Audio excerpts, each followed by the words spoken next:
Puerto Rico.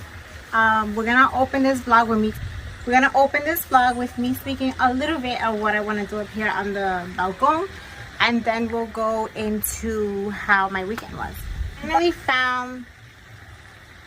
I finally found some of the pots that I wanted, the planters that were the rectangular shape, which is more of a space-saving shape for this balcony up here, because we do have a lot of traffic here.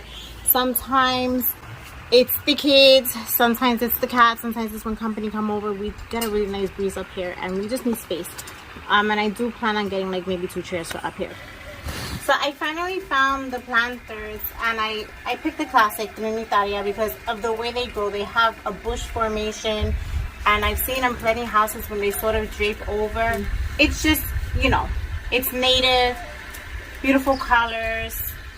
It's like foolproof. They almost never die, and that's the goal. But I wanted different colors, and I actually found this color. Try to get really close. Believe it or not, by itself it kind of looked dull because it's not a tropical looking orange. It's more of a deeper tone orange, almost like a fall color.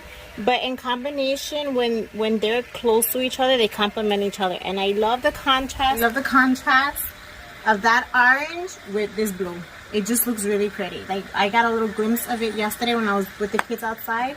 And the colors contrast really well with the wall. And the yellow, I have a yellow over there. Typical pinks and reds.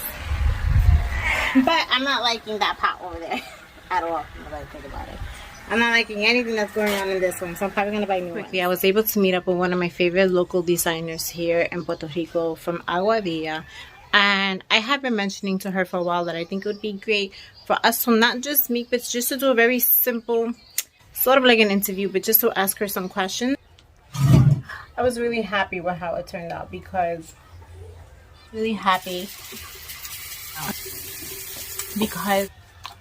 although I knew some main key things about her business and her lifestyle, I found out some things myself, and I was able to highlight something that I find is very inspiring for anyone, but especially for somebody living out here in Puerto Rico. On the corner of this screen, maybe I'll just put it the whole time that I'm talking, just so it can just kind of like be there in your face.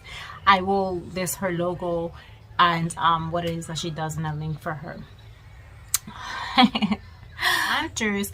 I wanted to do a video of me putting that all together for you guys, but my husband surprised me when I came home. They were all done already. So I was like, what? I was so excited because we had some things there from the hurricane that he took out, and he cleaned it up, and he put them away in storage, and he did all that gardening stuff for me and had it ready for when I got home. So that was a nice surprise. So I didn't get to record it, but you know, and here we have, because who doesn't? This is how you know you are truly Boricua. You have a plant in either a country crock or like a can from cafe. If you like this wrap shirt that I am wearing, I'm going to leave, when I get a chance, information. This morning I heard this song on the radio. So this morning I have my YouTube, like I put a song on, and then, you know, it automatically plays other songs, and a song came on that I couldn't believe. I was like, wow, this is like an old school song that I used to love. How do we forget that? Like, how do we forget people and songs? Does that ever happen to you? You just, and it's not like they were insignificant or the song wasn't that special to you. You just completely have blockage, and it goes away to some like attic storage. You don't ever think about it again. Mira, el número nuevo. Está bien, pero yo también no tengo tu número como quiera. No. Flores, ¿verdad? Pero no abrieron. Pero it has flowers red. They're beautiful. Eso esto aquí. Okay. Oh. Ella está con miedo, como que. So now I'm here. I have already mentioned in the intro what the point of why I even want to just take a quick moment just to try to get some background information. This life here from, I say real people, not because other people are not real, but I feel like a lot of the videos that you see on YouTube are maybe people who move here from the States and have jobs that they brought with them over here. People who are here retired, people who don't live here permanently, maybe they just have like a sort of like a vacation home. And I think it's really important to understand or to hear from people that are actually living the life on the island, because they are locals, they are from here, and they are their income is from Puerto Rico, not an outside income source. When we got married and I moved here, I left my job in New York City to come here. I just came with a little bit of savings. So our family, our children are being raised on an income from Puerto Rico. So I 100% since the beginning, since before I even met her, have always been a real big like support the locals. So just really quickly, hola Sara. Hola. Hey, qué bueno tenerte, qué bueno estar aquí. Sí, también. This is my first time meeting her in person, but we have met socially a few times already. Como si nos conociéramos hace tiempito. Exactly. Y tenemos la nena con casi la misma edad. También, that's even more crazy. Parecido. Okay. Realmente a mí siempre me ha gustado coser desde que estoy como en tercer grado, sexto grado. Wow. Y desde bien chiquita, y después de muchos años conseguí las clases. A mis 14 mi mamá me consiguió clases de costura y me quedé ahí cosiendo. Después fui a la universidad, no me gustó lo que estaba estudiando y terminé cambiándome para diseño, pero no lo terminé. Eso no es algo que he podido Yo tampoco, todavía. Guys. I never finished college. Ajá, no, tuve a Freya, lo he pospuesto. Obviamente sí me he quedado estudiando cosas cortas y cursos por internet y eso, porque nunca está mal seguir aprendiendo, no importa qué. Sí, también estamos ahora en un mundo donde tú puedes aprender casi todo por el internet. Definitivo.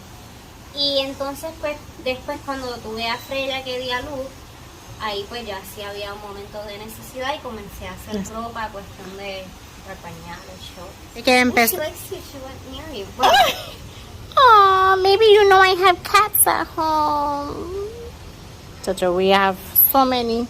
¿Dónde salió eso? Mi abuela cosía, ella cosía, pero ella no... O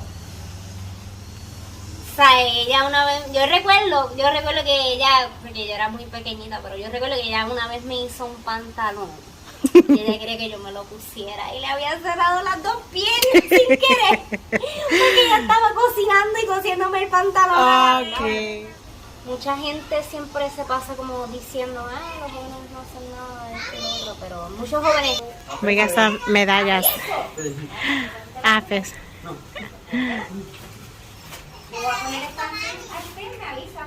Gracias. Mira estas medallas. Creo que ahí hay dos para poner la otra.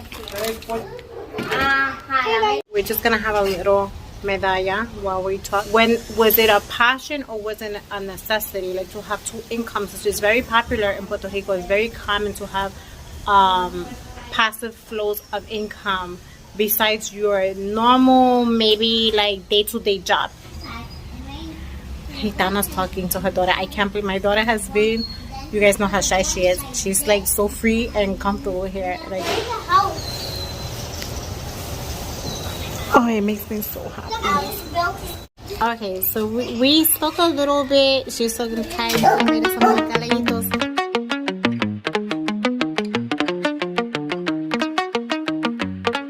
She cooked. She's been giving things to the girls. And we still managed to have like a little video for you guys.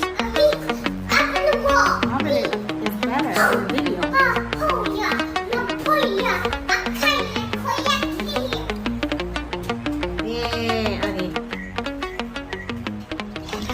Okay, my love.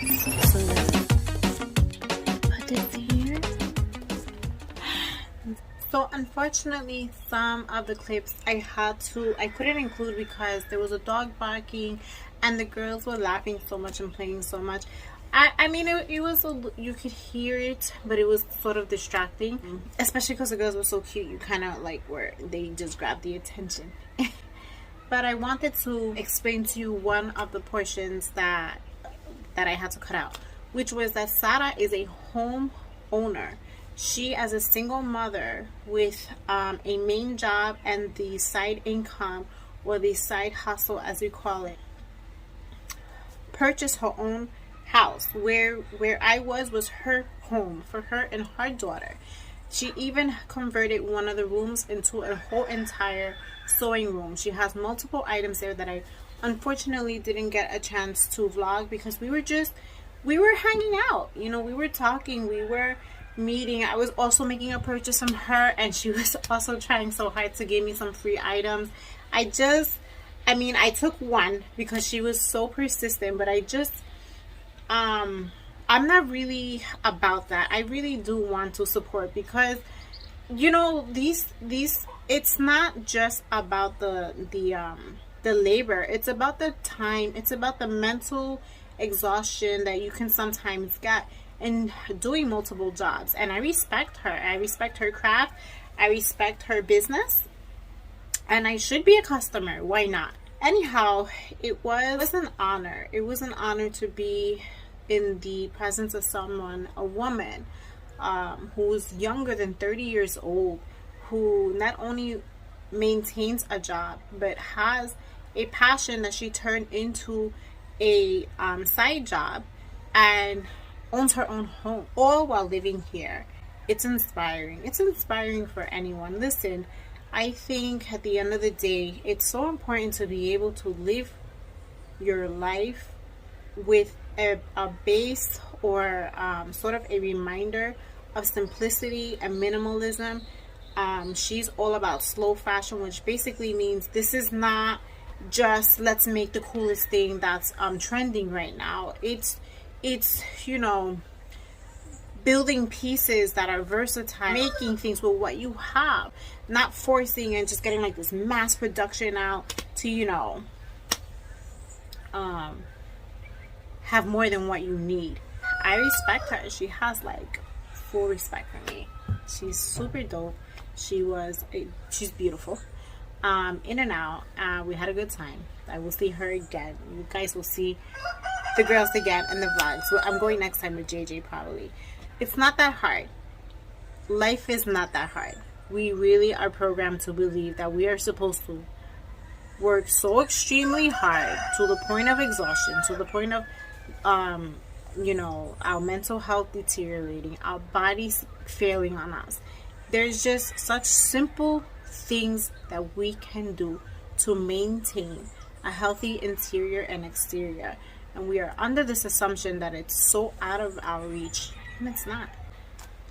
Besitos. Thank you so much for watching. How cute. This is one of the pieces that she gave me. It's so simple. So simple. It's just a little scrooshy tube top piece. It's just a little scrooge tube top piece, but it fits nice. See? You can wear it under things. I would wear it just like this because this is how I am. I love it. It's durable. You can't see through it.